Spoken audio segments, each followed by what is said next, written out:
Aujourd'hui, je vais parler de sorcellerie, de la Wicca, des sœurs Halliwell.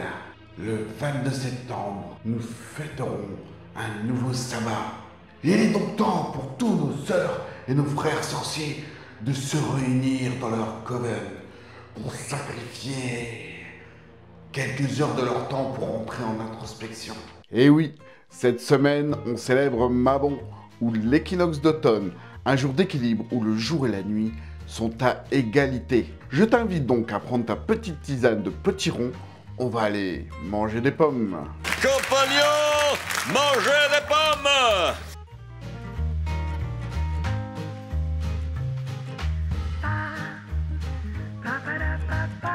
Avant de parler de Mabon, je vais parler des anciennes pratiques, dites païennes. Et sur cette vidéo, je vais me concentrer sur les sabbats, et pas le groupe. Mais les fêtes que célèbrent les Wiccans et les néo-païens. D'ailleurs, j'en ai un peu parlé dans une de mes premières vidéos. Il existe un calendrier appelé roue de l'année, ou encore cycle des sabbats, qui traduit le cycle de la nature à travers les saisons. Il y a donc Mabon, Samhain, Yule, Imbolc, Ostara, Beltane, Lita et Lughnasadh. Il y a d'ailleurs deux roues de l'année différentes en fonction de l'hémisphère sur lequel on se trouve. Je rappelle, c'est un calendrier qui se cale sur les saisons. D'ailleurs, la roue de l'année est une invention moderne, mais qui s'appuie sur des rites ancestraux, qu'ils soient celtes, grecs ou encore romains. Nos ancêtres célébraient d'ailleurs la nature avant tout. Mais revenons sur la fête du moment, Mabon. Faisons un petit arrêt sur le nom. Le fait de Mabon a trouvé son nom avec Aidan Kelly, un universitaire américain et figure influente dans le néopaganisme. Il a associé le nom de ce sabbat à la fête de Mabon ap Modron. Mabon signifie fils en gallois, et Modron, déesse mère, donc fils de la déesse mère. La légende raconte que Mabon a été emprisonné à la naissance dans un autre monde. Il est libéré, vous ne devinerez jamais, aux environs de l'équinoxe d'automne. Il symbolise l'équilibre entre la lumière et l'obscurité, entre la naissance et la mort, avec un parfait équilibre pendant l'équinoxe d'automne. Mais avant de s'appeler Mabon, cette fête a eu plusieurs noms, car elle a eu plusieurs origines différentes. Alors je ne vais pas toutes les citer, mais juste quelques-unes.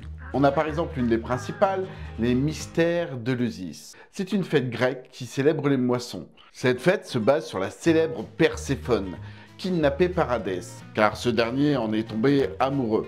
Déméter, déesse de l'agriculture et des moissons, cherche sa fille partout et se rend compte qu'elle se trouve en enfer. Alors, folle de rage, elle refuse que la terre des fermiers soit fertile. Zeus essaye de trouver un arrangement, mais malheureusement, Perséphone est liée à jamais aux enfers. Alors, un pacte est fait. Cette dernière peut remonter au printemps et repart en automne aux enfers. Donc, pendant l'équinoxe d'automne, je vous laisse faire le rapprochement. Allez, on passe à une fête chrétienne, la fête de Saint-Michel, qui a débuté en 1011. Elle symbolise la fête des moissons, mais aussi de la remise en question sur son année, ce que l'on doit faire, etc. C'est le moment où les familles décident de garder ou non des animaux pour l'hiver. Cette célébration permet également aux propriétaires de récupérer leur loyer en nature, et je ne parle pas du droit de cuissage, bien sûr. D'autres pratiques, comme le Harvest Home, sont présentes dans toute l'Europe. En gros, on fête les moissons. On fabrique également des poupées de grains. Ces dernières accompagnent les gens jusqu'à l'année suivante. Elles sont même présentes dans les repas. Et à la nouvelle année, c'est-à-dire à Imbolc en février, on les brûle afin de favoriser cette nouvelle saison de semences. C'est sympa, hein? Bref, l'équinoxe d'automne est le jour où la lumière va commencer à céder de la place aux ténèbres. C'est la fin des moissons. À partir de ce moment, il n'y a techniquement plus de récolte. Et les anciens ne se nourrissaient que de leurs aliments conservés. Aujourd'hui, on l'appelle Mabon, et on y pratique plusieurs activités, comme préparer des conserves, des saumures, ou encore le séchage. Nous honorons aussi la lune de la moisson, nous cueillons les pommes, faisons un beau feu de joie tout en racontant les contes de nos ancêtres. Nous organisons des festivals comme celui qui aura lieu le 21 et 22 septembre à Blétrand, un événement que j'organise. Bref, Mabon est une période de fête, de gratitude. Nous remercions la terre de nous donner à manger, de l'abondance de nos récoltes, mais aussi une fête de sacrifice, du roi qu'on sacrifie, le bouc émissaire. Après Mabon, on prépare l'hiver, un peu comme le nettoyage de printemps. Il existe le nettoyage d'automne. On purifie sa maison et on se prépare à la venue du froid. Bref, on parlera sûrement de cette roue de l'année dans d'autres vidéos. D'ailleurs, le prochain est un de nos préférés, Samhain, qui correspond à Halloween. Donc, quelle recette peut-on associer à Mabon? Eh bien, c'est la fête de la pomme. Alors, je vais vous faire une superbe recette sur cette dernière. Je vais vous préparer un crumble de pommes sur une pâte sablée. Et parce que l'été dans ma tête n'est pas fini, je ferai une petite glace à la vanille pour l'accompagner. Alors, sortez vos pommes, on va manger une belle tarte pour Mabon.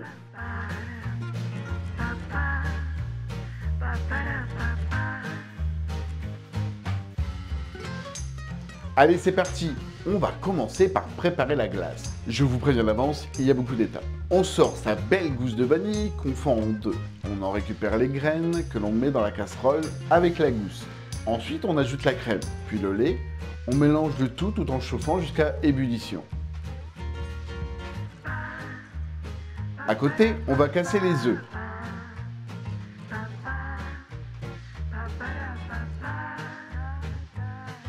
Puis, on va y ajouter le sucre. On mélange afin de faire blanchir. On mélange les deux préparations. Et on continue à le chauffer. Mais surtout, ne dépassons pas les 85 degrés pour éviter que ça colle à la casserole. Il ne reste plus qu'à reposer la préparation 24 heures au frigidaire.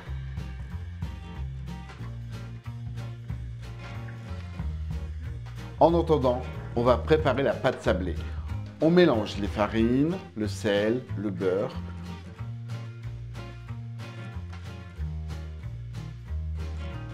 On mélange aussi durement.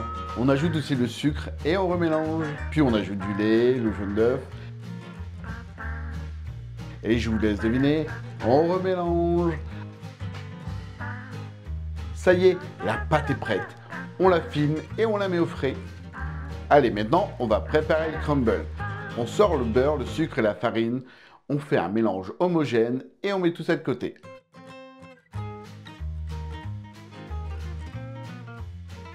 Je vous l'avais dit, il y a beaucoup d'étapes.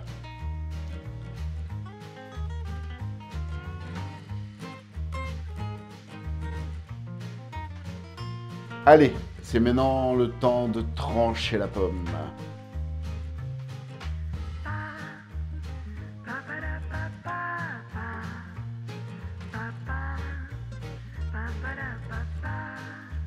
Pareil, on met de côté. Il est temps de monter la tarte. On étale la pâte.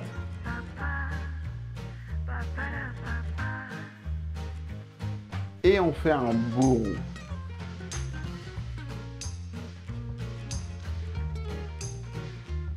Je vous invite à la cuire quelques minutes pour une meilleure tenue. Puis, vous pouvez mettre la belle compote de pommes. On étale aussi les pommes en tranches.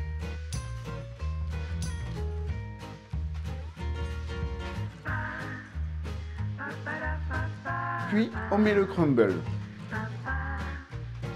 Allez, c'est parti. On lance ça dans le four pour une bonne demi-heure à 180 degrés. Il est temps de sortir ma sorbetière et de mettre ma petite crème anglaise dedans.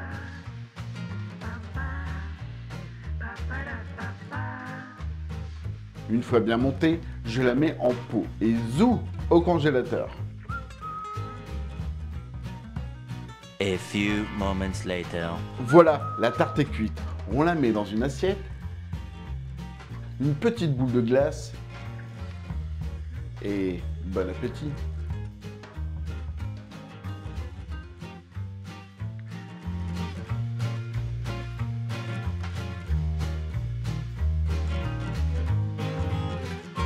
J'espère que cette recette vous a plu.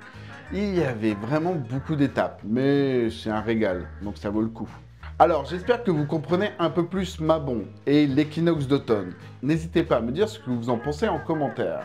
Comme d'habitude, je vous invite à vous abonner, à liker et à commenter. Sinon, je vous lancerai un mauvais sort. Bref, le mot sorcière est très mal connoté.